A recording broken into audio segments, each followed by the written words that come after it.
Assalamualaikum warahmatullahi wabarakatuh. Perkenalkan nama saya Syafitri dengan NPM F1G02303. Baiklah, dalam video kali ini saya akan menjelaskan atau mengedukasi tentang kejang demam, yang dimana kejang demam adalah bangkitan kejang yang terjadi kenaikan suhu pada tubuh, yang dimana suhu rektal di atas 38 derajat Celcius yang disebabkan oleh suatu proses ekstranium, yang dimana pada kejang demam ini terjadi biasanya pada anak. Lalu, adapun klasifikasi, yang dimana klasifikasi ini menjadi dua, yaitu demam kejang sederhana dan demam kejang kompleks. Yang dimana dalam kejang demam sederhana itu berlangsung kurang lebih dari 15 menit, yang umumnya akan berhenti sendiri. Kejang ini berbentuk tonik dan klonik tanpa gerakan vokal.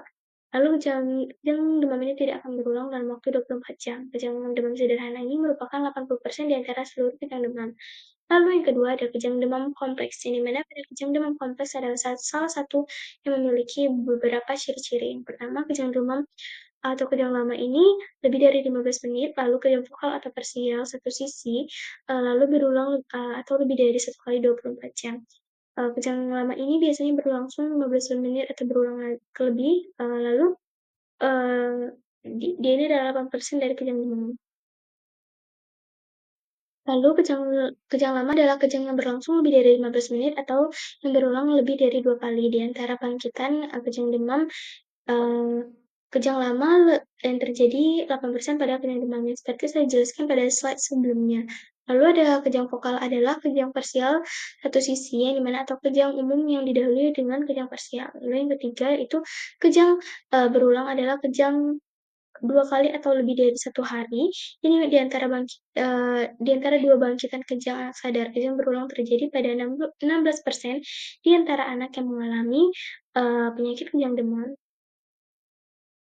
Lalu selanjutnya itu ada pemeriksaan laboratorium, di mana pada pemeriksaan laboratorium ini tidak dikerjakan secara rutin pada penyakit kejang demam, tetapi dapat dikerjakan untuk mengevaluasi sumber infeksi penyebab pada penyakit demam kejang atau keadaan lain, misalnya gastroenteritis, dehidrasi disertai demam. Pemeriksaan laboratorium yang dapat digunakan atau dikerjakan misalnya pada darah varicella, elektrolit dan gula darah level 2 dan level 3. Lalu ada pemeriksaan atau fungsi tumal, di mana pada fungsi tumal ini memiliki pemeriksaan cairan cerebrospinal yang dilakukan untuk mendekatkan atau menyingkirkan kemungkinan meningitis.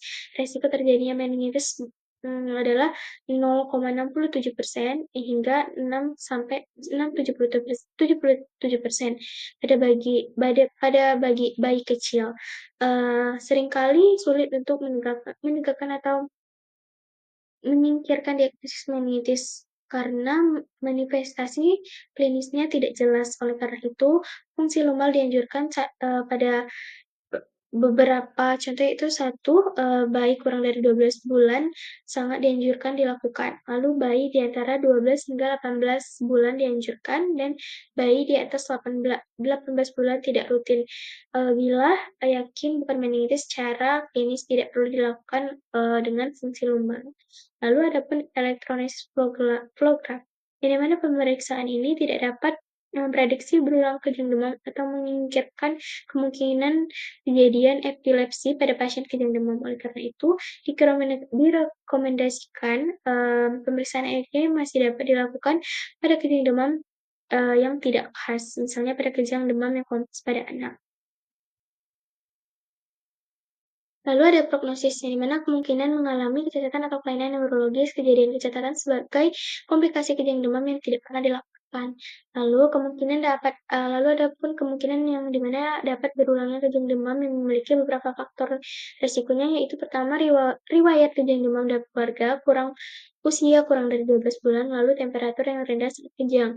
Nah, bila ada 3 faktor tersebut, maka bisa jadi terjadi 80% kejang demam akan dapat berulang.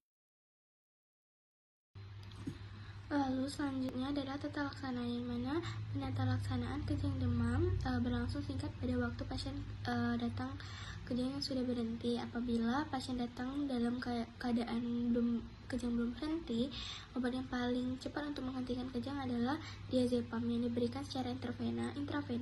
Dosis diazepam intravena adalah 0,3 hingga 0,5 mg per kilogram perlahan-lahan dengan kecepatan 1 hingga 2 mg per menit atau dalam waktu 3-5 menit dengan dosis maksimal 20 mg. Obat yang praktis yang dapat diberikan orang tua jika sedang di rumah yaitu adalah juga diazepam rektal, yang dimana yang diberikan pada dosis 0,5 hingga 0,7 mg per kilogram, atau diazepam rektal dengan 5 mg untuk anak yang berat badannya kurang lebih dari 10 kg. Dan 10 mg untuk berat badan anak yang lebih dari 10 kg, atau diazepam rektal dengan dosis 5 mg untuk anak di bawah usia 3 tahun, atau dosis 7,5 mg untuk anak di atas usia 3 tahun. Lihat bagaimana penata laksanaan kejang demam.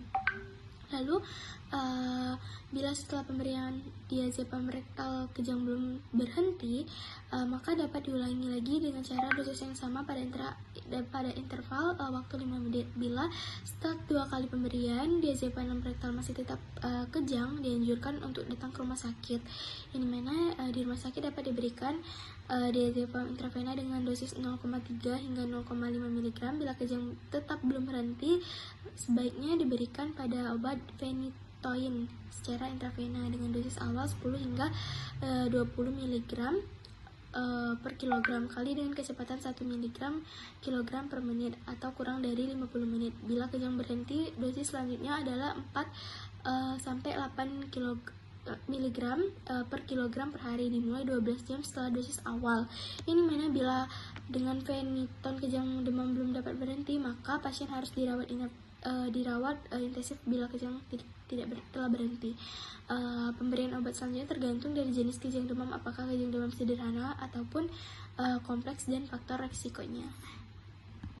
Nah, jika terjadinya kejang demam pada anak-anak, maka kita perlu untuk mengedukasi orang tua, yang mana kejang selalu merupakan peristiwa yang menakutkan bagi seluruh orang tua. Pada saat kejang, sebagian besar daripada orang tua itu kegelapan bahwa anaknya telah meninggal. Kecemasan ini harus dikurangi dengan cara dia itu meyakinkan bahwa kejang demam adalah umumnya mempunyai prognosis yang baik, lalu memberitahukan cara penanganan kejang demam yang memberikan informasi mengenai kejang demam, yang dimana dapat kita edukasi sebagai tetap tenang dan tidak panik dalam kondisi anak yang sedang kejang demam, lalu kendorkan pakaian yang ketat terutama di sekitar leher, lalu bila tidak sadar pastikan anak terlentang dengan kepala miring, bersihkan muntahan atau lendir dari mulut ataupun hidung dari anak tersebut, lalu terus berada di samping anak dalam kondisi kejang demam. Jika